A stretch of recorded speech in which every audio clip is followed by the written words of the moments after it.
बच्चों, आज की क्लास में हम लोग कक्षा 10 के त्रिकोणमितीय अध्याय का अध्ययन करेंगे और इस पूरे क्लास में आज हम लोग सारे परिचय के बिंदु और उनसे संबंधित प्रश्नों को भी हल करने का प्रयास करेंगे और कोशिश ये रहेगा कि इतना आपको इस क्लास में मैटर मिल जाए कि आपको अन्य कुछ पढ़ने की आवश्यकता ना हो। तो सबसे पहले हम लोग त्रिकोणमिति का परिचय अध्याय 8 है कक्षा 10 में। तो इसमें सबसे पहले हम लोग समझते हैं कि त्रिकोणमिति क्या होता है। तो त्रिकोणमिति में ध्यान से देखें, त्रिकोणमिति इसका मतलब यह है कि इसमें त्रि माने होता है 3, फिर कोण तो आप जानते हैं झुकाव, और मिति माने होता है मापन। इसका मतलब यह है कि 3 कोणों से भी अगर कोई ऐसी आकृति जिसमें 3 कोण होते हों तो उसका मापन किया जाता है।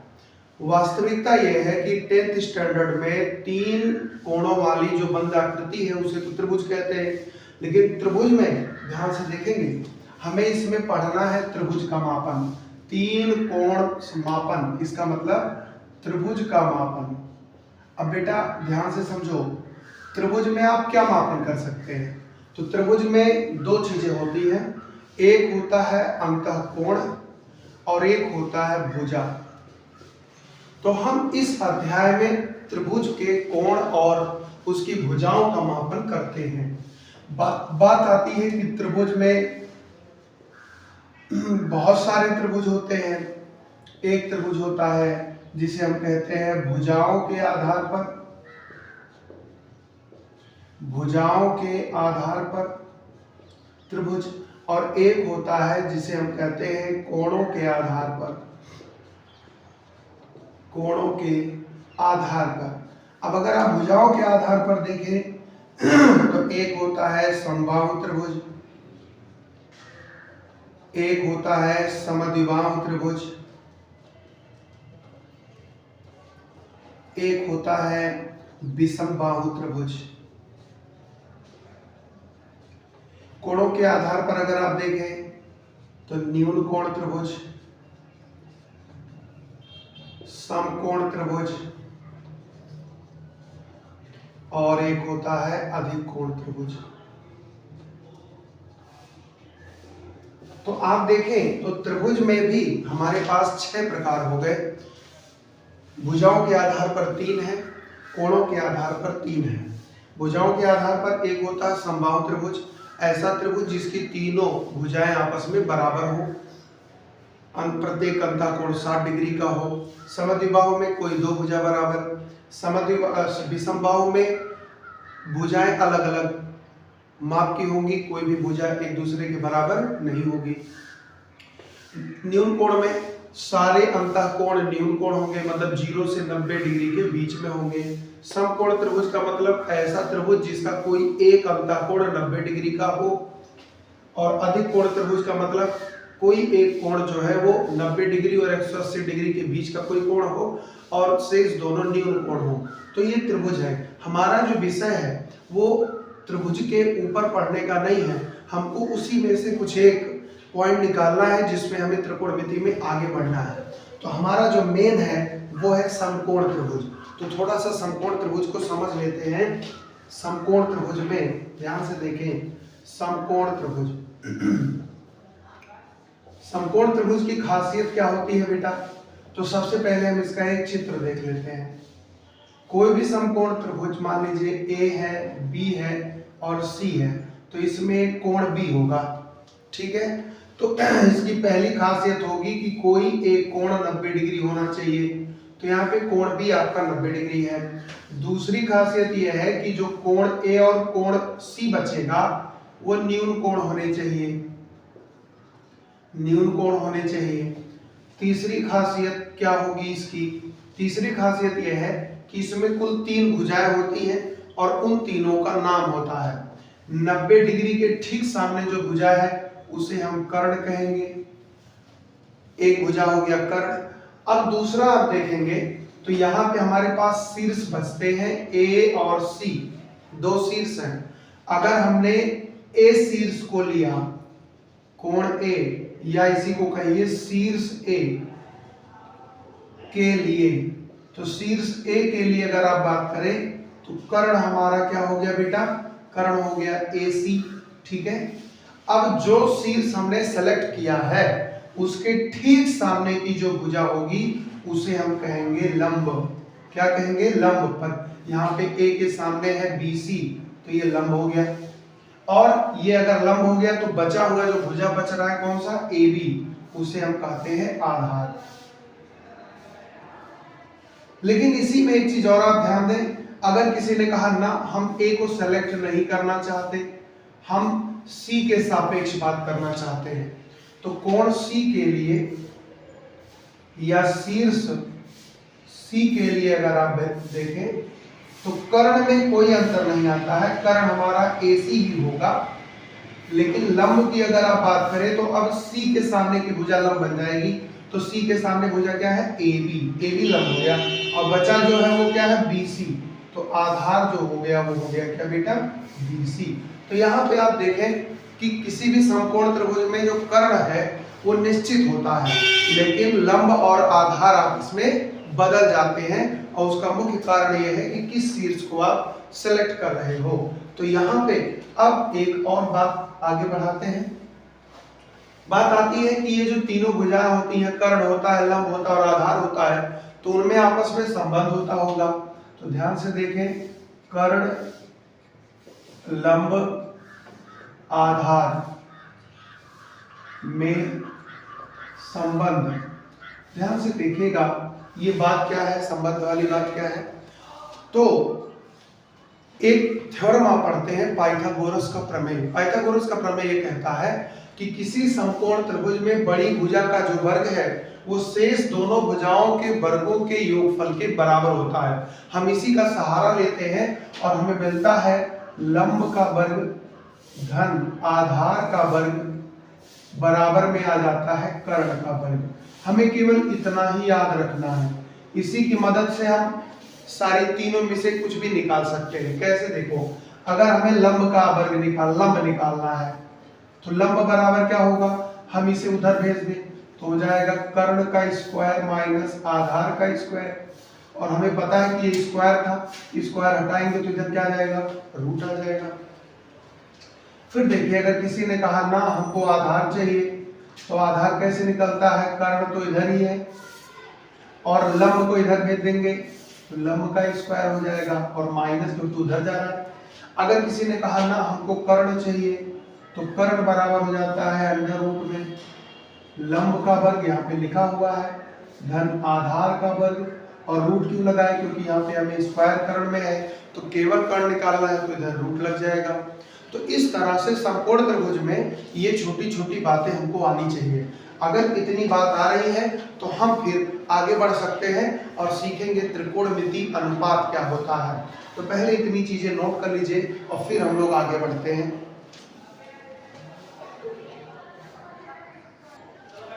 पढ़ते हैं आगे, और हमको सीखना है कि त्रिकोणमिति अनुपात क्या होता है। त्रिकोणमितीय अनुपात, ट्रिग्नोमेट्रिक रेशियो क्या होता है, यहीं से आपका त्रिकोणमिति जो अध्याय है वो शुरू होता है। ठीक, क्या होता है समझिए।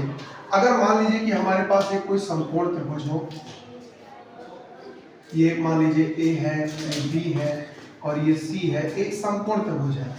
तो इसमें हमने मान लीजिए ए को सेलेक्ट कर दिया, तो ये हमारा हो जाएगा कर्ण, ये हो जाएगा हमारा आधार और ये हमारा हो जाएगा लंब।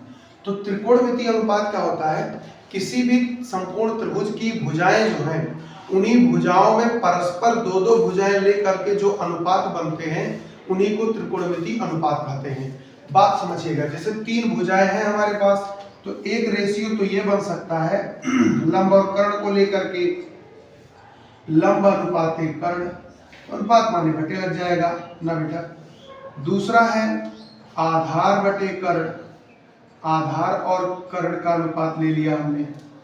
तीसरा अगर आप ध्यान दें तो यहाँ पे हमारा हो सकता है लंब और बटे में आधार, जो खेलो लंब और बटे में हमारा हो गया आधार। फिर अगर हम आगे बढ़े तो चौथा रेशियो हमारा हो सकता है आधार बटे लंब, आधार बटे लंब। पांचवें रेशियो की अगर हम बात करें तो पांचवा रेशियो हमारा हो सकता है इसमें कर्ण बटे आधार, और छठवां रेशियो अगर हम देखें तो बन सकता है कर्ण और बटे में लंब।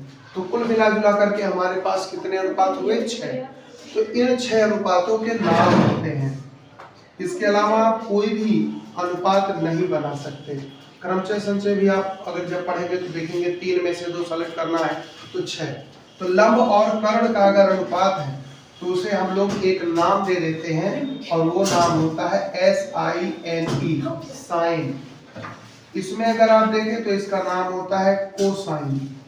इसमें अगर आप देखें तो इसका नाम होता है टेंजेंट। यहाँ पे इसको अगर आप देखें तो इसका नाम होता है कोटेंजेंट। इसकी अगर आप बात करें तो इसका नाम होता है सेकेंड और इसका नाम होता है को सेकेंड। इनका शॉर्ट फॉर्म भी होता है। शॉर्ट फॉर्म में इसको लिखा जाता है SIN, इसको लिया जाता है COS और इसे लिखा जाता है TAN। इसकी अगर आप बात करें तो इसको लिखा जाता है COT।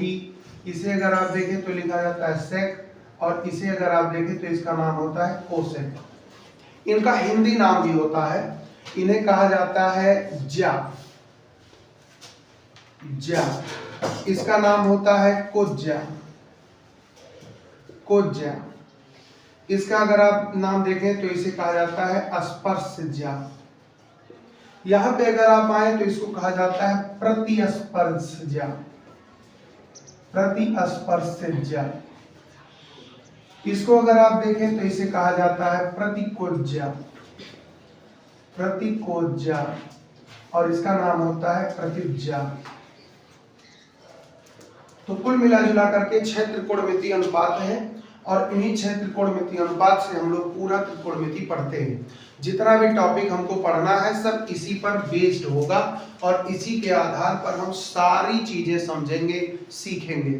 बात आता है कि सर ये तो हम समझ गए कि त्रिकोणमितीय अनुपात क्या होता है, लेकिन अगर कहीं आ जाता है साइन और एक कहीं आ जाता है साइन ए, तो इन दोनों में क्या फर्क है? तो साइन का मतलब केवल इतना है लंब बटे में कर्ण, लेकिन अगर साइन ए की बात आ जाए तो साइन ए का मतलब होता है कोण ए के लिए लंब बटे कर्ण। ये हमेशा याद रखना, ये चीजें बहुत कंफ्यूजन देती हैं। साइन का मतलब केवल लंब बटे कर्ण है, लेकिन साइन ए अगर आ गया तो कोण ए के लिए लंब बटे कर्ण। अब अगर हम इस चित्र को देखें और इस चित्र में हमें बताना हो sign A cos A, sign A cos A, और देखिए साइन ए यहां बताना हो मान लीजिए, तो साइन ए का मतलब ए के लिए लंब बटा कर्ण। तो ए के लिए लंब क्या है? BC, कर्ण क्या है? AC। अगर कह दे कि साइन ए नहीं हमको कॉस ए चाहिए तो ए के लिए आधार बटा कर्ण, क्योंकि कॉस का मतलब आधार, तो ए के लिए आधार है AB और कर्ण क्या है? AC।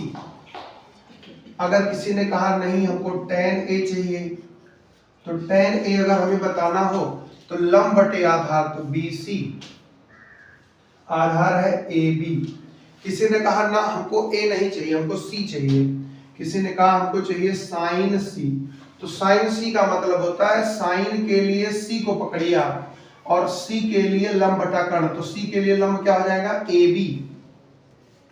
कर्ण बदलता नहीं है AC। किसी ने कहा ना हमको बताना है कॉट C, तो कॉट C का मतलब हो गया कि C के लिए आधार बटा लंब, तो आधार ये है, C के लिए आधार कौन है? BC और लंब कौन है? AB। तो C के लिए आधार हो गया BC और लंब हो गया AB। मेरे ख्याल से आप समझ गए होंगे कि इसमें C कोण लिया जाए या A कोण लिया जाए, उसके लिए हम लंब कर्ण ये सब चीजें डिसाइड कर सकते हैं। तो यहाँ पे हमने जो है इंट्रोडक्शन जो जितना हमने बताया उसके आधार पर हम लोग कुछ छोटी छोटी चीजें कर सकते हैं। अभी इस एक्सरसाइज में आप देखेंगे, पहली एक्सरसाइज में जितने भी सवाल हैं सब इसी पर डिपेंड करते हैं, इसी से ही हम सारे सवाल लगाएंगे। ठीक है, इतना नोट कर लीजिए, फिर बढ़ते हैं आगे। आगे हमने पढ़ लिया है कि त्रिकोणमितीय अनुपात क्या होते हैं और किसी कोण के लिए वो बदलते कैसे हैं। ठीक है, अब सवाल कुछ देखते हैं, उससे हम लोगों का जो है वो क्लियर होगा कॉन्सेप्ट। पहला सवाल इसमें देखिए क्या कह रहा है, कह रहा है यदि सेक थीटा बराबर 2 हो तो शेष सभी त्रिकोणमितीय अनुपातों का मान बताओ। ठीक है, तो चलिए देखिएगा, यहाँ पे दिया है कि सेक थीटा बराबर में 2। अगर आप गौर से देखें तो सेक थीटा बराबर 2/1 भी लिखा जा सकता है। 2 को हम 2/1 लिख सकते हैं। अब एक आप समकोण त्रिभुज देख लो, ये हमारा है A, ये है B और ये है C। अब मान लेते हैं कि ये कोण है थीटा और इस तरह से। अब अगर आप देखो तो सेक का मतलब क्या होता है, सेक का मतलब होता है कर्ण बटे आधार। तो कर्ण क्या है इसमें, देखो कर्ण इधर है 2 और आधार थीटा के लिए ये है, हमको क्या चाहिए, लंब। तो यहां पे जरा ध्यान दें, कर्ण की वैल्यू हो गई 2, आधार की वैल्यू हो गई 1, हमें चाहिए लंब। तो लंब का फार्मूला देखे थे, कर्ण का स्क्वायर माइनस में आधार का स्क्वायर। तो कर्ण का स्क्वायर कितना है भाई, 2 का वर्ग, आधार का 1 का वर्ग, तो हो गया 2 दूना 4 माइनस 1 बराबर में करड़ी में 3। तो बेटा लंब हमें मिल गया है करड़ी में 3। लंब कितना मिल गया, करड़ी में 3। कर्ण कितना है 2, आधार कितना है 1। और जब इतनी सारी सूचनाएं हमारे पास मिल जाएंगी तो अब हम आसानी से निकाल सकते हैं बाकी त्रिकोणमितीय अनुपात। सेक है, पहले साइन निकाल लो। साइन थीटा बराबर क्या होता है भाई, लंब बटा कर्ण। अच्छा ये 1, ये 2 और ये कितना निकल गया, √3। तो थीटा के लिए लंब, साइन थीटा क्या होता है, लंब बटा कर्ण। तो थीटा के लिए लंब कौन है, BC। तो BC कितना दिया है, √3 बाई कर्ण, कर्ण कितना दिया है 2।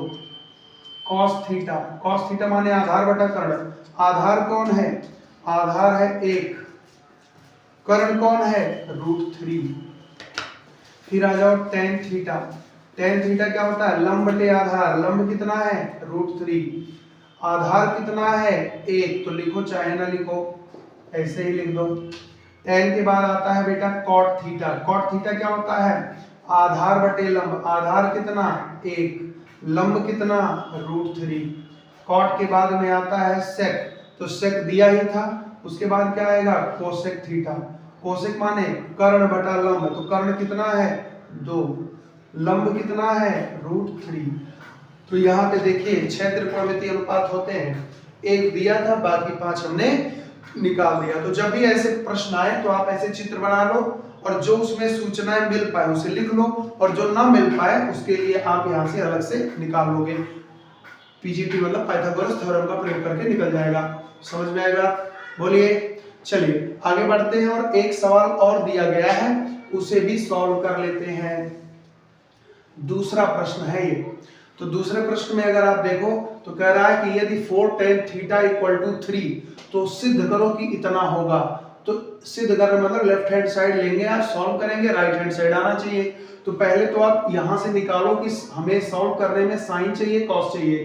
तो पहले देखो, चूंकि 4 tan थीटा ये बराबर में दिया है बेटा 3, 4 tan थीटा बराबर में 3। तो जरा ध्यान दो, ध्यान दो, tan थीटा बराबर कितना हो जाएगा बेटा, 3/4 होगा कि नहीं होगा, 3/4। 3 क्या है, लंब, ध्यान से देखना, ये tan है। तो tan में आप ध्यान दो, tan में ध्यान दो, ये हो जाएगा A, ये हो जाएगा B, ये हो जाएगा C, इसे थीटा ले लो। तो tan के लिए आपको tan थीटा बराबर लंब बटे आधार। तो लंब हो गया 3, आधार हो गया 4। जब आप पीजीटी लगाएंगे तो ये कितना आ जाएगा 5, आपको पता है 5। तो 5 हो गया। तो अगर हमें सवाल देखें तो हमें साइन थीटा भी चाहिए। तो साइन थीटा क्या होगा भाई, साइन थीटा होता है लंब बटे कर्ण। तो थीटा के लिए लंब है 3 और कर्ण कितना है 5। हमें चाहिए कॉस थीटा, आधार बटे कर्ण। आधार कितना 4, कर्ण कितना 5। ठीक है, तो जो सूचनाएं हमें यहाँ रखना था वो हम निकाल लिए। अब हम करते हैं from left hand side, from LHS। तो लेफ्ट हैंड साइड लेंगे तो हो जाएगा 4 sin थीटा प्लस में 3 cos थीटा और बटे में है 8 sin थीटा और प्लस में 5 cos थीटा। वैल्यू लगा दो, 4 इंटू साइन थीटा की वैल्यू 3/5, 3 इंटू कॉस थीटा की वैल्यू 4/5, 8 इंटू साइन थीटा की वैल्यू 3/5 और कॉस थीटा की यहाँ पे 5 है और कॉस थीटा की वैल्यू 4/5। ध्यान से देखेंगे यहाँ पे देखो हर 5 है, ये भी हर 5 है, 4 3 12, 4 3 12, तो हर समान तो अंक जुड़ जाएंगे, 12 12 24/5 हो गया। यहाँ जब 8 3 24 5 चौक 20, तो 8 3 24 5 चौक 20, तो हो जाएगा 44/5। तो 5 से 5 कट गया, 5 से 5 कट गया। अब अगर आप देखें तो यहाँ पे बच रहा है 24/44, तो 24 में है 44, तो आप 4 से काट दो, 4 6 24 और 11 चौक 44, तो बच रहा बेटा 6/11 और 6/11 ही हमें लाना था राइट हैंड साइड और ये हो गया हैंस प्रूव्ड। मतलब इस एक्सरसाइज में मूल बात जो हमें ध्यान देना है वो ये ध्यान देना है कि साइन दिया है तो बाकी कैसे निकल जाएंगे, टेन दिया है तो बाकी कैसे निकल जाएंगे, और कभी कभार हमें बाकी नहीं निकालना है, जो हमें जरूरी है वही निकालना है। जैसे यहाँ पे बाकी सब निकालना था तो बाकी सब निकाल दिए, यहाँ पे हमें बाकी सब नहीं निकालना था, हमको प्रूफ करने में केवल साइन कास तो केवल साइन कास चाहिए था, तो हम साइन कास निकाल के चुपचाप रख दिए और हमारा ये प्रूफ हो गया। तो मेरे ख्याल से ये बात पूरी तरह से स्पष्ट हो गई है। पहली एक्सरसाइज के सारे सवाल इसी पे हैं, तो पहली एक्सरसाइज के सारे सवाल आप आराम से लगा सकते हैं। अब हम बढ़ते हैं आगे, अगली एक्सरसाइज के लिए इंट्रोडक्शन देखते हैं, इसे नोट कर लीजिए।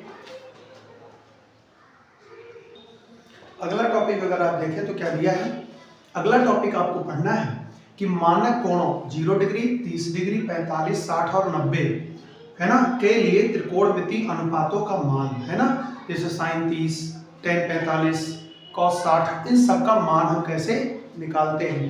तो जरा ध्यान दें, हम लोग एक चार्ट बनाते हैं, एक ऐसे टेबल बनाएंगे और इस टेबल में एक कॉलम हमारा पहले रहेगा एक इस तरह से, और फिर देखिए यहाँ पे हम लोग एक और एक्स्ट्रा बना देते हैं भाई, एक एक्स्ट्रा नहीं इसी में ही कर देंगे, ये हो गया। अब ये हमारा है 1 2 3 4 5, ठीक है, ये एक हो गया,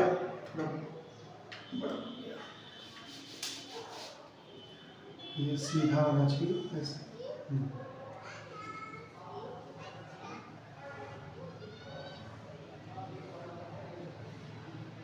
फिर ये हो गया 0 डिग्री, 30, 45, 60, 90।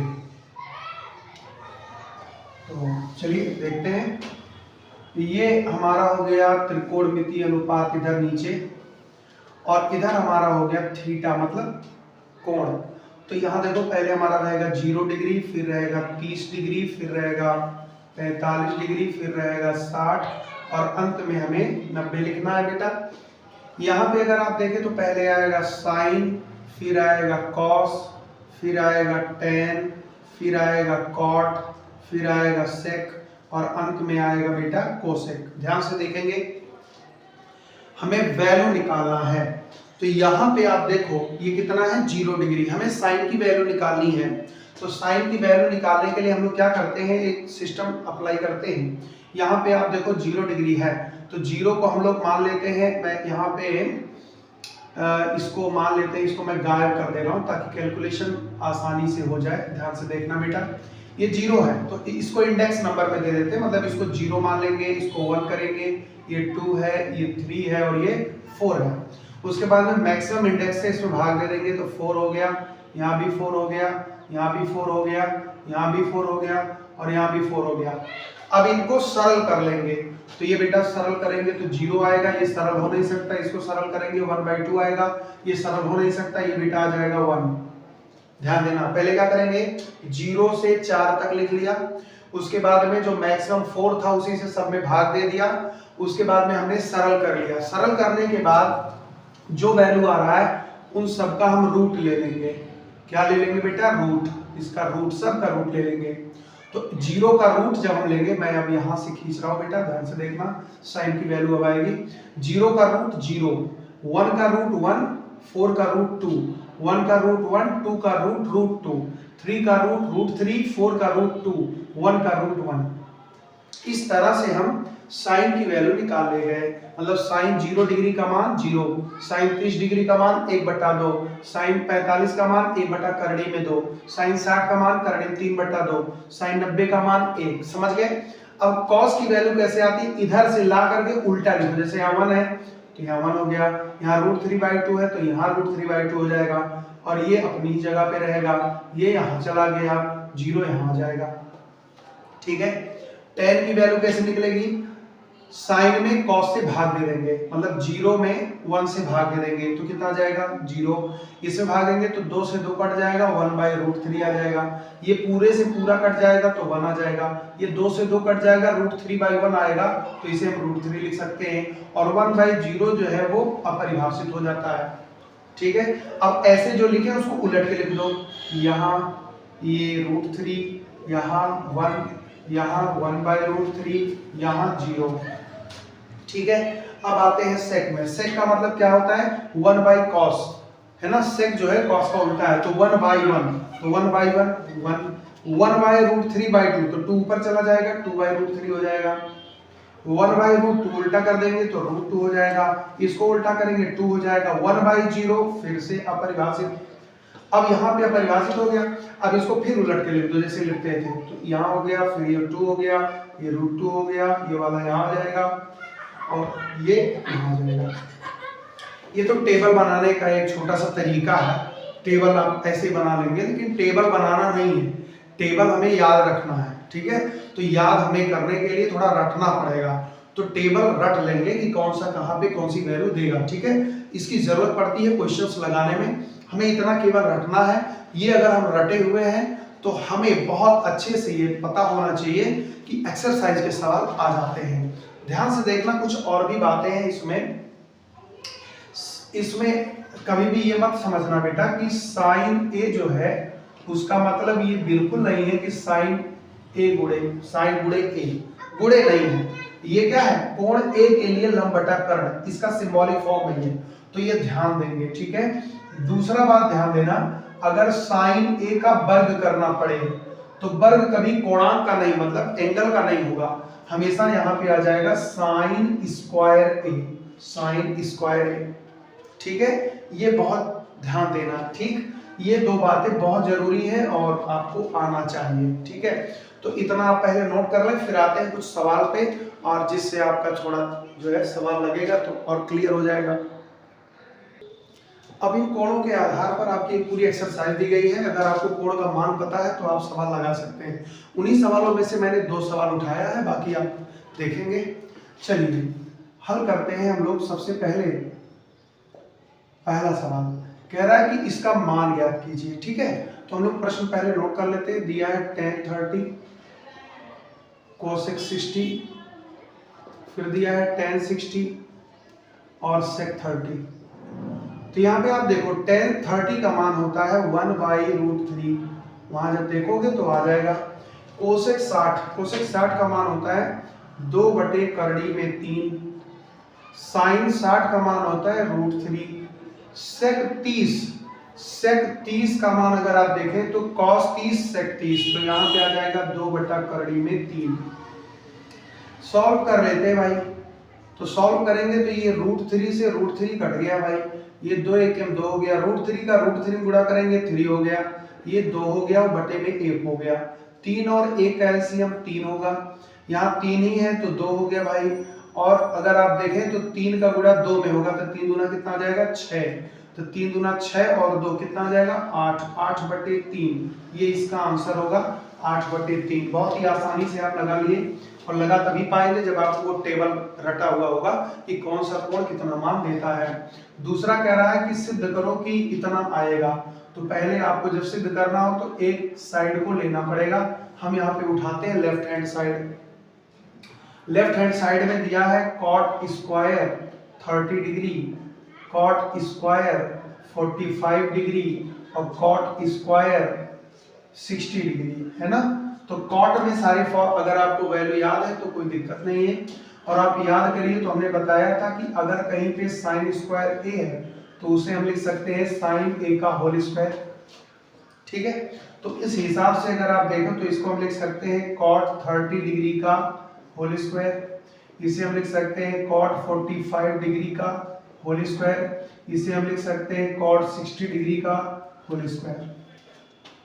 अब अगर आप देखो तो cot 30 का मान होता है √3 का स्क्वायर हो जाएगा, इसका होता है 1 का स्क्वायर हो जाता है। इसको देखेंगे तो 1/√3 का स्क्वायर हो जाएगा। सॉल्व कर लो तो ये 3 हो गया, ये 1 हो गया, ये 1/3 हो गया, 3 1 4, तो 4 बटे में 1/3 बटे में 1 लो, इसका एलसीएम 3 हो गया, 3 4 12 धन 1 तो हो जाएगा 13/3, और 13/3 ही हमको लाना था, ये हो गया right hand side, hence proved.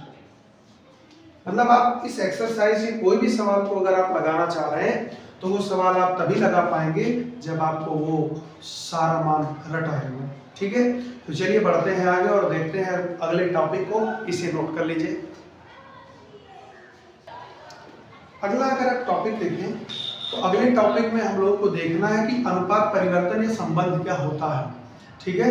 तो इसमें जब भी हमको एंट्री करना हो तो हमें कुछ छोटी छोटी बातें ध्यान देनी होंगी, उन्हीं को देखिए। सबसे पहले आप ये चीज जानते हैं कि ये हमारा है कार्तीय तल, ठीक है। ये है x अक्ष और ये है y अक्ष, इतना आपको पता है। अगर आप ध्यान दें तो ये आपका है मूल बिंदु, कोई दिक्कत नहीं। हम क्या करते हैं कि अगर हम ये मान लें कि माना एक कोण हमारे पास है थीटा, जो कि न्यून कोण है। कैसा कोण है? न्यून कोण। न्यून कोण का मतलब होता है 0 डिग्री से बड़ा, 90 डिग्री से छोटा। तो जब भी कोण चलता है बेटा तो यही धन x अक्ष की तरफ से चलेगा, ये धन x है, इधर से चलेगा। तो जब इधर से चलेगा तो मान लीजिए थीटा यही है न्यून कोण, ठीक है। तो जब भी कोण, ध्यान से देखना बेटा, जब भी कोण इस साइड से चलेगा, इसको बोलते हैं एंटी क्लॉकवाइज, तो पॉजिटिव होगा। क्या होगा? पॉजिटिव। और जब भी कोण इधर से चलेगा तो इसे कहते हैं राइट हैंड, और इसमें कोण क्या होता है?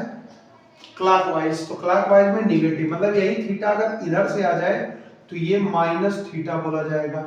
क्या बोला जाएगा? Minus theta. अब जिस प्लस है यहाँ पे, तो प्लस से जो धन x अक्ष है वहां से ये चल रहा है, तो ये जो पहला, दूसरा, तीसरा और चौथा अंश इसमें मिल रहा है उसको कहते हैं चतुर्थांश। तो ये जो आपका है इसे बोलते हैं प्रथम चतुर्थांश, इसे बोलते हैं प्रथम चतुर्थांश, फर्स्ट क्वाड्रेंट। और इसे बोलते हैं बेटा द्वितीय चतुर्थांश, द्वितीय चतुर्थांश। इसे अगर आप देखें तो ये बोला जाता है तृतीय चतुर्थांश, और इसे अगर आप देखें तो ये बोला जाता है चतुर्थ चतुर्थांश। बेसिक बातें ध्यान दें। इसका मतलब यह है कि अगर कोई न्यून कोण हो 30 डिग्री, 45 डिग्री, 60 डिग्री, तो वो किस चतुर्थांश में पड़ेगा? पहले में, ठीक है। अगर किसी ने कह दिया कि -30 डिग्री, -45 डिग्री, -60 डिग्री, तो वो किस चतुर्थांश में पड़ेगा? चौथे में। बात समझ में आया? क्योंकि न्यून कोण इधर जा रहा है, चौथे में पड़ेगा। बात समझ में आया? बढ़ते हैं आगे। तो यहाँ पे अगर एक चक्कर यहाँ से लेके यहाँ तक पूरा लग जाता है तो उसे हम लोग बोलते हैं 360 डिग्री। क्या बोलते हैं? 360। अब जरा ध्यान दें, ये होता है बेटा 0 डिग्री, क्योंकि यहाँ पे कोई भी लाइन इसी के ऊपर रहेगा तो कोई झुकाव नहीं, 0 डिग्री। यहां से यहां आ गए तो इसे बोलते हैं 90। ये वाला अगर ऐसे पूरा बन रहा है तो इसे कहते हैं रिज कोण 180। ये है 270, और पूरा चक्कर लग गया तो एक बार में, तो ये बन जाता है 360, ठीक है। तो ये जो अक्षों पे कोण बनते हैं ये अपवर्त बनाते हैं, मतलब कोणों के मानों में अनुपातों के हिसाब से चलते हैं ये। जब भी आप देखेंगे 90 डिग्री, 180 डिग्री, 270, तो वो क्या करते हैं कि वहां पे त्रिकोणमितीय अनुपात शर्तों और नियमों के साथ या तो परिवर्तित हो जाते हैं या तो उसी तरह रहते हैं, लेकिन डिसाइडर इसमें 90, 180, 270 और 360 होते हैं। अब बढ़ते आगे, जरा ध्यान देना। अगर कोई कोण थीटा में है तो वो प्रथम चतुर्थांश में होगा, मतलब 30, 45, 60, 55, 65, ये जो भी कोण आएंगे ये प्रथम चतुर्थांश में ही बनेंगे। ध्यान देंगे, अगर ये 90 डिग्री है बेटा, 90 से अगर कोई न्यून कोण घटा दो, 90 में से एक भी घटाओगे तो 89 डिग्री, तो 90 में से कोई भी न्यून कोण घटाओगे तो वो भी प्रथम में ही आएगा। 90 माइनस थीटा भी प्रथम चतुर्थांश में होगा। आ जाओ इधर भाई, 90 में अगर कुछ जोड़ दोगे, मतलब 90 प्लस थीटा अगर हो गया तो वो द्वितीय चतुर्थांश में आएगा। इसके अलावा अगर 180 में से कुछ घट गया तो वो भी द्वितीय चतुर्थांश में आएगा। 180 में कुछ जुड़ गया तो वो तृतीय चतुर्थांश में आएगा। 270 में से कुछ घट गया भाई तो वो भी आपका तृतीय चतुर्थांश में आएगा। 270 में कुछ जुड़ गया तो वो चतुर्थ में आएगा। इसके अलावा माइनस थीटा अगर है, मतलब माइनस 45, माइनस 30, तो ये भी चतुर्थ में आएगा। इसके अलावा ये 360 है, इसमें से घटा दोगे कुछ तो 360 माइनस थीटा, ये भी चतुर्थ में आएगा। और 360 में कुछ जोड़ दोगे तो ये प्रथम में आएगा। ये आपको याद रखना होगा कौन कहां पे आएगा। अगर कोई कह दिया 180 माइनस थीटा तो आपको क्लियर होना चाहिए 180 माइनस थीटा द्वितीय चतुर्थांश में जाने वाला है। समझ गए? ये आपको तैयार करना होगा। और अगर आप ध्यान से देखे होंगे तो याद भी हो गया होगा कि 90 से पहले 90 के बाद कहां कौन जाएगा। ठीक है, आगे बढ़ते हैं। अगर कोई भी स्थिति प्रथम चतुर्थांश की बनती है तो वहां पे सारे त्रिकोणमितीय अनुपात पॉजिटिव होंगे। क्या होंगे? पॉजिटिव। द्वितीय चतुर्थांश अगर है तो यहाँ पे साइन और इसका उल्टा जो कोसेक है ये पॉजिटिव होंगे, बाकी सब निगेटिव होंगे। ये क्या होंगे? ये पॉजिटिव होंगे, बाकी सब निगेटिव होंगे। अगर आप तृतीय में आ जाओ तो tan और इसका उल्टा कॉट, ये पॉजिटिव होंगे, बाकी सब निगेटिव हो जाएंगे इस घर में अगर आ गए। और यहाँ पे कॉस और इसका उल्टा सेक, ये पॉजिटिव होंगे, बाकी सब निगेटिव होंगे। ये आपको ध्यान देना होगा। ठीक है, मेरा कहने का मतलब समझो। जैसे अगर कोई कह दिया कि साइन 120 डिग्री, तो 90 से बड़ा है, 180 से छोटा, 120 द्वितीय में आएगा। और साइन 120 चूंकि द्वितीय में साइन है तो साइन 120 का मान धनात्मक में आएगा, माइनस में नहीं आएगा। लेकिन अगर कोई कह दिया tan 120 तो द्वितीय में देखो tan नहीं है ना, साइन और कोसेक है, तो tan 120 अगर आ गया तो क्या मान आएगा वो बात की बात है। लेकिन हमको इतना पहले से स्पष्ट हो जाएगा कि वो माइनस में आएगा। किस में आएगा? माइनस में। अगर कह दिया cos 150 तो माइनस में होगा, क्योंकि द्वितीय में cos नहीं, वो cos का घर नहीं है। बात समझ में आया? बोलो। अब देखिए बात आती है कि सर मान में परिवर्तन और त्रिकोणमिति कैसे आपस में काम करते हैं, त्रिकोणमितीय अनुपात। तो जरा ध्यान देंगे काम कैसे करते हैं। सबसे पहले ध्यान दो, नंबर 1, 2 तरीके आपको सीखने हैं। पहला तरीका ये है कि आपको ध्यान देना होगा कि त्रिकोणमिति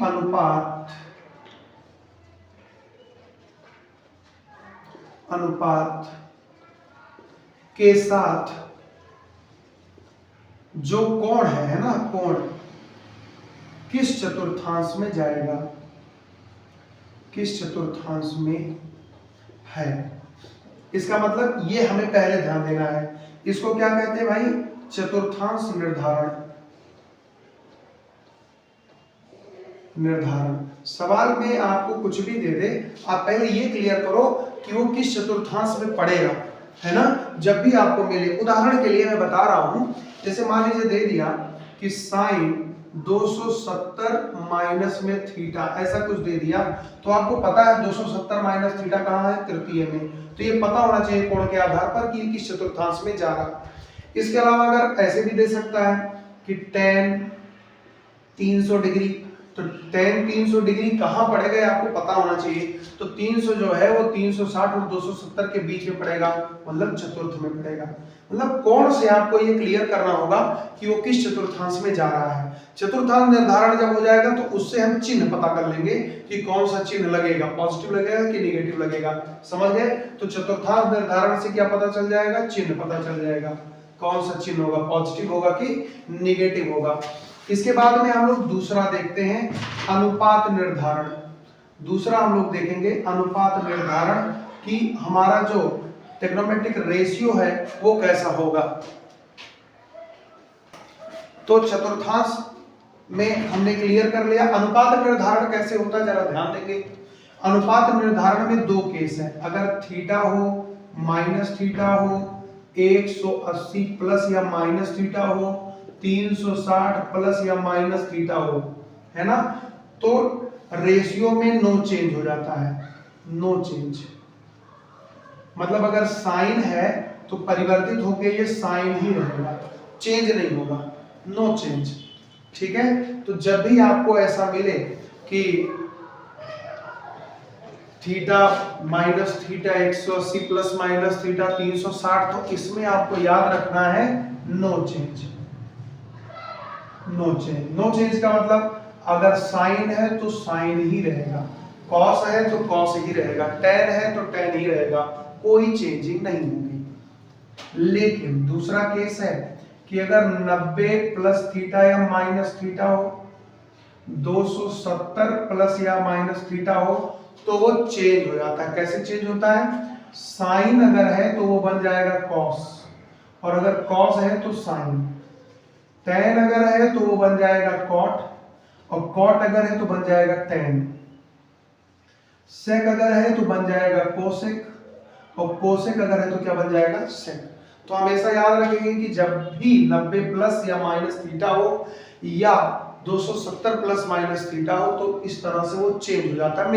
मेरी बात समझो। जैसे मान लीजिए उदाहरण के लिए किसी ने कहा कि जरा साइन 120 डिग्री का मान बता दो। ठीक, तो साइन 120 डिग्री का मान हम कैसे निकालेंगे? हम चलते हैं 90 की तरफ। ठीक है, पहले 90 की तरफ, तो 120 को 90 के हिसाब से लिखेंगे तो हो जाएगा 90 प्लस 30, 90 प्लस 30। अब बात आती है कि पहले हमें चिन्ह निर्धारण करना है या चतुर्थांश निर्धारण करना है। तो 120 डिग्री 90 प्लस, तो 90 प्लस देखो यहाँ है, तो इसका मतलब ये द्वितीय में है। अब द्वितीय में जब ये जा रहा है तो साइन का ही अपना घर है, इसका मतलब ये पॉजिटिव होगा, ये पॉजिटिव होगा। ये तो क्लियर हो गया। उसके बाद में साइन के बगल में कौन है? 90, तो साइन के बगल में जब भी 90 होगा तो साइन चला जाएगा कॉस में, मतलब साइन 90 के साथ मिल करके कॉस बन गया, और बचा कौन? 30। अब कॉस 30 अंश का मान आप लिख दीजिए √3/2, √3/2। इसी सवाल को हम लोग और एक तरीके से लगा सकते हैं, ध्यान से देखना। साइन 120 है ना, साइन 120 है, साइन 120 को हम लोग लिख सकते हैं 180 के रिस्पेक्ट में 180 माइनस 60, और 180 माइनस 60 को अगर आप ध्यान से देखो तो 180 माइनस थीटा द्वितीय में जाएगा, और द्वितीय साइन का अपना घर है, पॉजिटिव रहेगा, और साइन 180 के साथ जब मिलेगा तो 180 जब है तो नो चेंज, नो चेंज मतलब साइन ही रहेगा, साइन 60, और साइन 60 अंश का मान कितना होता है भाई? √3/2। तो चाहे आप इस तरीके से चलो 90 के हिसाब से, चाहे आप इसको लेकर के चलो, है ना, मान पर कोई असर नहीं पड़ेगा, मान वही रहेगा। बस हमें यह ध्यान देना है कि कहाँ पे चिन्ह बदलेगा, कहाँ पे चिन्ह नहीं बदलेगा, और कहाँ पे अनुपात बदलेगा और कहाँ पे अनुपात नहीं बदलेगा। ठीक है, तो इसे आप नोट कर लें, और नोट करने के बाद में चलिए कुछ सवाल देखते हैं। अभी नियमों के आधार पर प्रश्नावली आपके पास है, और उस प्रश्नावली के कुछ क्वेश्चंस हम उठाए हैं यहाँ पे। करा निम्न के मान ज्ञात कीजिए। ठीक है, इसमें कुल 5 प्रश्न हैं। हम लोग जो नियम पढ़े उसी पे हम लोग सवालों को लगाएंगे। जैसे यहाँ पे पहला सवाल पहले देखिए, फर्स्ट दिया है साइन 90 माइनस थीटा, तो साइन 90 माइनस थीटा किस चतुर्थांश में जाएगा? बेटा ऐसे एक चतुर्थांश बना लेना जरूरी रहेगा। तो अगर आप देखो ये 0 है, ये 90 है, ये 180 है और ये 270 है और ये घूम के आ गया 360। ठीक है, अब कह रहा है कि साइन 90 माइनस, तो 90 माइनस थीटा यहाँ पे जाएगा, ये प्रथम चतुर्थांश, ये द्वितीय, ये तृतीय और ये चतुर्थ। तो प्रथम में है, तो प्रथम में आप जानते हैं ऑल पॉजिटिव, मतलब पॉजिटिव होगा, लेकिन साइन 90 के साथ जब मिलता है तो वो कॉस हो जाता है, आगे वाला उतर जाएगा। तो इसका मतलब है कि इसका आंसर आ गया कॉस थीटा। ठीक है, और देखिए दूसरा सवाल कह रहा है tan 90 प्लस थीटा। तो यहाँ पे आप देखो 90 प्लस 90, यहाँ पे प्लस करोगे तो द्वितीय में चला जाएगा, अब द्वितीय tan का घर नहीं है, साइन और कोसेक का घर है, तो ये माइनस लेगा। ठीक है, और tan 90 जब 90 के साथ tan जब मिलेगा तो tan बदल जाता है cot में, तो cot थीटा, और ये हो गया इसका आंसर। तीसरा देखिए, तीसरा सवाल दिया है a cos 180 माइनस थीटा। तो आपको पता है 180 माइनस थीटा, तो 180 यहाँ है, माइनस थीटा फिर द्वितीय में जाएगा, और द्वितीय में cos का घर नहीं है, साइन और कोसेक का है, तो नेगेटिव आएगा, और cos 180 से जब मिलेगा तो नो चेंज, इसका मतलब cos ही रहेगा, और cos ही रहेगा, और आगे कौन सा कोण है, थीटा, तो ये हो जाएगा थीटा। समझ गए? बोलो। आगे बढ़ते हैं और देखते हैं चौथे में दिया है sec 37 और बटे में दिया है कोसेक 53। तो जब भी ऐसे सवाल मिले बटे वाले, गुणे वाले, तो उनका एक सिस्टम होता है, जैसे बटे में मिला तो पहले कोणों को जोड़ लो, तो कोणों को जोड़ोगे तो 37 और 53 कितना हो गया, 90। और जब 90 मिले तो एक और चीज देख लो कि जो 90 और 270 वाला केस है उसमें एक दूसरे के परिवर्तन है कि नहीं। जैसे सेक बदल जाता है कोसेक में और कोसेक बदल जाता है सेक में, तो इसका मतलब एक दूसरे के परिवर्तन भी है। तो जब जोड़ कोणों का 90 आए और वो एक दूसरे के परिवर्तन वाले हो तो उसकी वैल्यू 1 आती है। सवाल लगाओ चाहे ना लगाओ, एक आ जाएगा, लेकिन लगा के देख लो भाई। तो लगाते कैसे हैं, किसी एक को चेंज कर लेते, किसी एक को, चाहे ऊपर वाले को चाहे नीचे वाले को। तो चलो ऊपर वाले को चेंज करते हैं, यहाँ पे सेक है, 37 को हम लिख सकते हैं 90 माइनस में 53, और नीचे वाले को चेंज नहीं करेंगे, उसको ऐसे लिख देंगे भाई। अब जरा आ जाओ नियम पे, 90 माइनस थीटा प्रथम में जाएगा पॉजिटिव, सेक 90 से मिलेगा तो हो जाएगा कोसेक, और बटे में हमारे पास है कोसेक, और कोसेक बटा कोसेक कट गया तो कितना आ जाएगा बेटा, 1।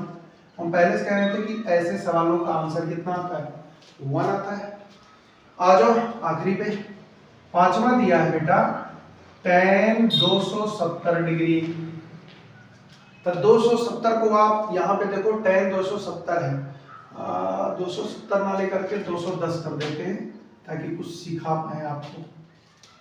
210, तो tan 210 डिग्री, तो 210 को हम क्या लिख सकते हैं, तो 210 देखो यही पड़ेगा, 210 तीसरे में पड़ेगा, तो इसको हम लिख सकते हैं 180 प्लस कुछ या 270 माइनस कुछ, है ना।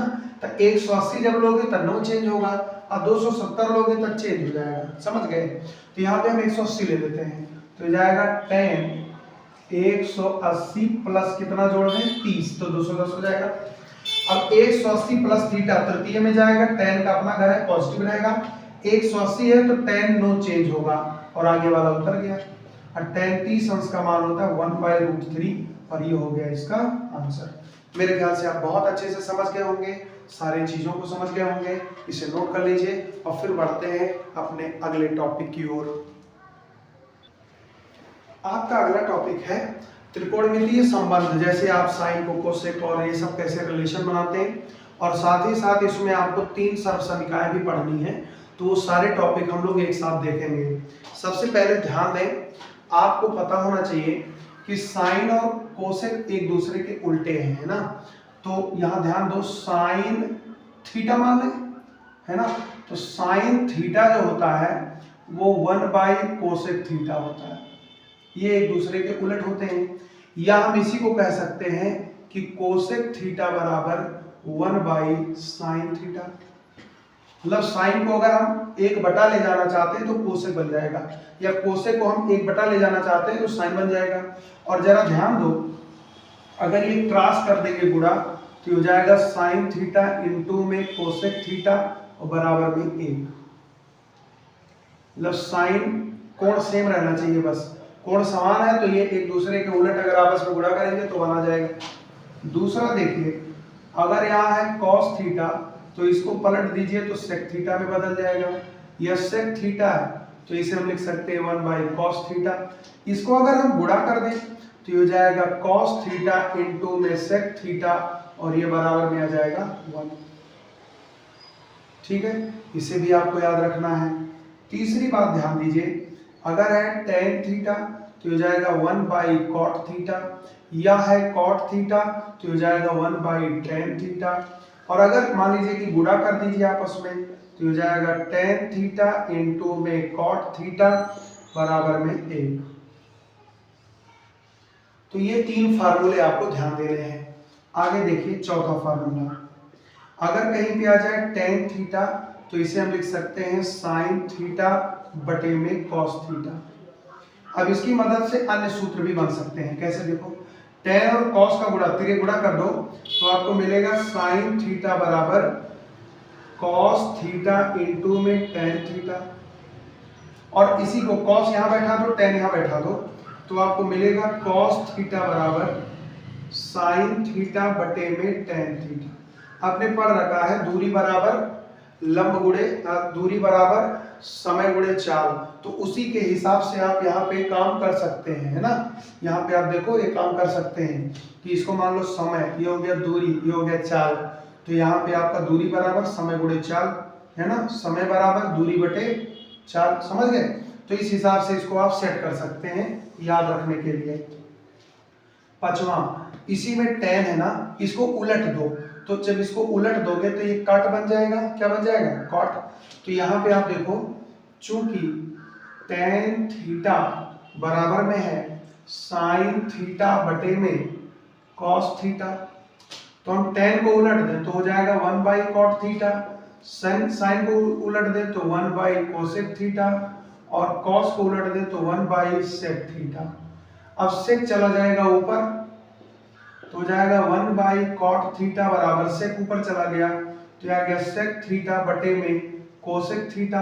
अब ये कोई एक बटे में फार्मूला थोड़े लेंगे, इसको भी उलट दो, तो जब इधर उलट करेंगे मतलब अंश का हर का अंश बनाएंगे तो इधर उलट जाएगा, मतलब cot थीटा बराबर हो जाएगा cosec थीटा बटे sec थीटा। तो जो इनके उलट वाले होते हैं उनका भी फार्मूला हम सेट कर सकते हैं। यहीं से आप चाहें तो लिख सकते हैं अब cosec थीटा बराबर में sec थीटा इंटू में cot थीटा। इसके अलावा आप लिख सकते हैं sec थीटा बराबर में तो हो जाएगा cosec थीटा बटे में cot थीटा। समझ गए बात, बोलिए। इसके अलावा आप ये भी समझ सकते हैं कि ये tan है, tan का उल्टा क्या होगा, cot, तो cot करेंगे तो ये उलट जाएगा। समझ गए बात, तो ये भी आपको याद रखना होगा कि हम इस तरह से उलट करके भी काम कर सकते हैं। मेरी बात समझो, मेरा कहने का मतलब क्या है, मेरा कहने का मतलब ये है कि यहाँ पे है tan थीटा, अगर मैं कह दूं cot थीटा तो cot थीटा ये उलट जाएगा तो हो जाएगा cos थीटा बटे में sin थीटा। ये सब इंटरचेंजिंग आना चाहिए आपस में जो इनमें संबंध होता है। सातवां देख लो, अगर हमसे कहा जाए sec थीटा तो sec थीटा, तो जरा cos को पकड़ो, cos को उलट दो तो tan/sin। तो ये छोटे छोटे ये संबंध है, फार्मूले, इन्हें आपको रट लेना होगा क्योंकि ये ABCD की तरह है। जब इनको जानेंगे आप अच्छे से तो त्रिकोणमितीय में सवाल लगाने में आनंद आएगा। तो इन्हें नोट करें, फिर आते हैं सर्वसमीकाओं पे। अगला है हम लोगों को देखना है त्रिकोणमितीय सर्वसमीकाएं।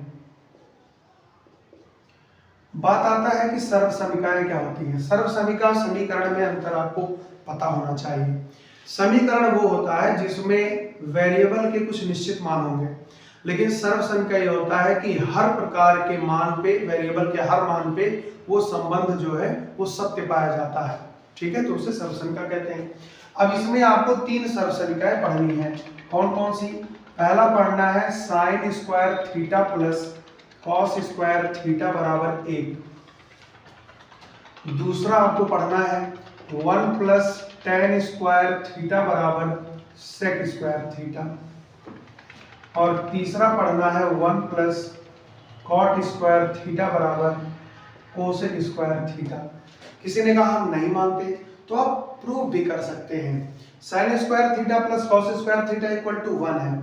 आपको भी पता है, अगर आप ये मान लो कि यल हमारा जो है वो लंब है, ए हमारा आधार है और के हमारा मान लीजिए कि ये कर्ण है। इस तरह से अगर हम मान लें तो इसका अगर हम लेफ्ट हैंड साइड ले लें तो साइन स्क्वायर का मतलब, साइन का मतलब लंब बटा कर्ण होता है, तो लंब का स्क्वायर बटे कर्ण का स्क्वायर होगा। कॉस स्क्वायर का मतलब होगा आधार का वर्ग बटे में कर्ण का वर्ग। अब अगर हम ध्यान से देखें तो दोनों का हर समान है, तो कर्ण का वर्ग ऊपर आ गया, जोड़ लो इनको, अंश जुड़ गए। अब जानते हैं लंब का वर्ग बटे आधार का वर्ग बराबर कर्ण का वर्ग, और ये भी कर्ण का वर्ग, ये कट गया, कितना आ गया 1। समझ गए? तो इस तरह से आप सारा प्रूव कर सकते हो, कोई इसमें बड़ी बात नहीं है। लेकिन अब हमें ध्यान देना है कि एक इसको तो रटना ही है, लेकिन इसी से हमको दो और संबंध मिल जाएंगे। कैसे? अगर हम इसको उधर भेज दें तो कॉस स्क्वायर थीटा केवल हमको निकालना हो तो साइन स्क्वायर उधर, तो 1 माइनस साइन स्क्वायर थीटा हो जाएगा। और अगर हमें साइन स्क्वायर निकालना हो तो साइन स्क्वायर थीटा बराबर 1 माइनस कॉस स्क्वायर थीटा हो जाएगा। ठीक इसी तरह से अगर आप ध्यान दें तो 1 इधर भेज देंगे तो हो जाएगा सेक स्क्वायर थीटा माइनस 1, इधर क्या बचा है टेन स्क्वायर थीटा, ये भी आपको रखना है। या आपको मिल गया sec square theta minus tan square theta, तो ये 1 हो जाएगा। ठीक है, और इस सर्वसंख्या को नीचे ले देते हैं। तो तीसरा हमारे पास है 1 प्लस कॉट स्क्वायर थीटा बराबर कोसेक स्क्वायर थीटा। तो यहाँ से अगर आप देखें तो 1 उधर भेज दीजिए, तो कोसेक स्क्वायर थीटा माइनस 1 बराबर कॉट स्क्वायर थीटा, और एक होता है cosec square theta minus cot square theta बराबर में 1 होता है। एक छोटे छोटे फार्मूले इसमें ध्यान देने होंगे। जैसे अगर आपको मिल गया ए स्क्वायर माइनस बी स्क्वायर, तो हो जाएगा एक ब्रैकेट में ए प्लस बी, एक ब्रैकेट में ए माइनस बी। इन सब फार्मूलों का इस्तेमाल होगा। इसके अलावा आपको मिल गया a cube plus b cube, तो हो जाता है ए प्लस बी, दूसरे ब्रैकेट में a square minus a b plus b square. अगर आपको मिल गया a cube minus b cube, तो हो जाता है a minus b a square plus a b plus b square. ये फार्मूले आपको ध्यान देने होंगे। इसके अलावा आ गया a प्लस बी का होल स्क्वायर, तो a square plus 2ab plus में b स्क्वायर। इसके अलावा a माइनस बी का होल स्क्वायर, तो a square minus 2ab plus में b स्क्वायर। ये छोटे छोटे फार्मूले इसमें जरूरी पड़ेंगे जब आप सवाल लगाओगे, तो इन्हें भी आपको एक बार रिमाइंड कर लेना जरूरी है। और ये सारा आपको जो है फार्मूला, तो आपका यहाँ 3 ही फार्मूले मुख्य हैं, लेकिन अगर तैयार करोगे तो 3 यहाँ 3 यहाँ 3 यहाँ 9 बन जाएंगे, और इन्हें आप अच्छे से रट लेंगे तो फिर सवालों को लगाने में दिक्कत नहीं होगी। तो इसे नोट करें, उसके बाद में आते हैं कुछ सवाल लगाते हैं भाई। अब इन्हीं सर्वसंख्याओं पे हम लोग 2 सवाल देखते हैं, चलिए ध्यान से देखिए। जैसे मान लीजिए पहला सवाल है फर्स्ट, तो इसमें हम लोग प्रूव करना है, तो फ्रॉम लेफ्ट हैंड साइड कर लेंगे। ये दिया है रूट में 1 प्लस कॉस थीटा, यहाँ दिया है 1 माइनस कॉस थीटा। तो जब भी आपको इस तरह से मिले तो हमें परिमेयकरण करना होता है। यहाँ पे दिया है 1 प्लस कॉस थीटा, यहाँ दिया है 1 माइनस कॉस थीटा। हमेशा हर का परिमेयकरण है, माइनस है तो प्लस ले लेंगे, तो 1 प्लस कॉस थीटा, यहाँ भी आ जाएगा 1 plus cos theta. 1 plus cos 1 plus cos, तो 1 प्लस कॉस थीटा का होल स्क्वायर हो जाएगा। और यहाँ आप देखिए a plus b a minus b, तो a square minus b square. अब अगर आप ध्यान से देखो तो ये बेटा हो जाएगा 1 प्लस कॉस थीटा का होल स्क्वायर, और 1 माइनस कॉस स्क्वायर थीटा क्या होता है साइन स्क्वायर थीटा, अभी आपको हमने बताया था। अब अगर आप ध्यान से देखिए बेटा, तो ऊपर भी होल स्क्वायर है, नीचे भी होल स्क्वायर, रूट गायब हो गया, स्क्वायर भी खत्म। तो 1 प्लस कॉस थीटा और नीचे हो गया साइन थीटा, तोड़ दीजिए इनको, तो हो जाएगा 1 बाई साइन थीटा, और उधर तोड़ देंगे तो हो जाएगा cos theta by sine theta. ऐसे भी कर सकते हैं, लेकिन अगर आप ध्यान से देखो फिर से, तो हो जाएगा 1 बाई साइन कोसेक थीटा, और कॉस बटा sine, sine by cos tan, cos by sine cot, और ये हो जाएगा राइट हैंड साइड। तो इस तरह से हम इसको लगा सकते हैं, ये हैंस प्रूव्ड हो गया। एक सवाल और दिया गया है, चलिए देखते हैं। लेफ्ट हैंड साइड फिर से उतारिए, तो यहाँ दिया है साइन थीटा प्लस में कोसेक थीटा का होल स्क्वायर, और प्लस में दिया है कॉस थीटा, और प्लस सेक थीटा का होल स्क्वायर। और हमें बराबर में प्रूव करना है बेटा, हमको प्रूव क्या करना है, बराबर में 7 प्लस इस तरह से, ठीक है। तो अगर आप ध्यान से देखो तो ये a प्लस बी का होल स्क्वायर आ गया, तो ये हो जाएगा a square plus b square plus 2ab plus 2ab, है ना। फिर यहाँ भी आ जाओ, a प्लस बी का whole square, a square plus b square और प्लस 2ab, ठीक है, ये हो गया। अब जरा ध्यान दो, sine square plus cos square 1 होता है, ठीक है। सेक स्क्वायर को हम लिख सकते हैं 1 plus cot square theta. Sine और कॉस से गुणा करते हैं तो 1 आ जाता है, तो यहाँ बचा 2। कॉस स्क्वायर खत्म हो चुका है, सेक स्क्वायर को लिख सकते हैं 1 plus tan square theta plus 2, और यहाँ पे कॉस और से गुणा करते हैं तो 1 आ जाता है, तो वो भी खत्म हो गया। अब 1 1 2 2 4 1 5 5 2 7, तो ये 7 हो गया, प्लस tan स्क्वायर को पहले लिख लो तो tan square theta, cot square को बाद में लिख दो तो कॉट स्क्वायर थीटा, और ये राइट हैंड साइड है, इज प्रूव्ड है। तो इस तरह से ही सवाल आपको मिलेंगे। आपको फार्मूला पता होना चाहिए, कहाँ पे कैसे लगाना है, उसके लिए प्रैक्टिस करना है। इसे आप नोट कर लें, तैयार कर लें।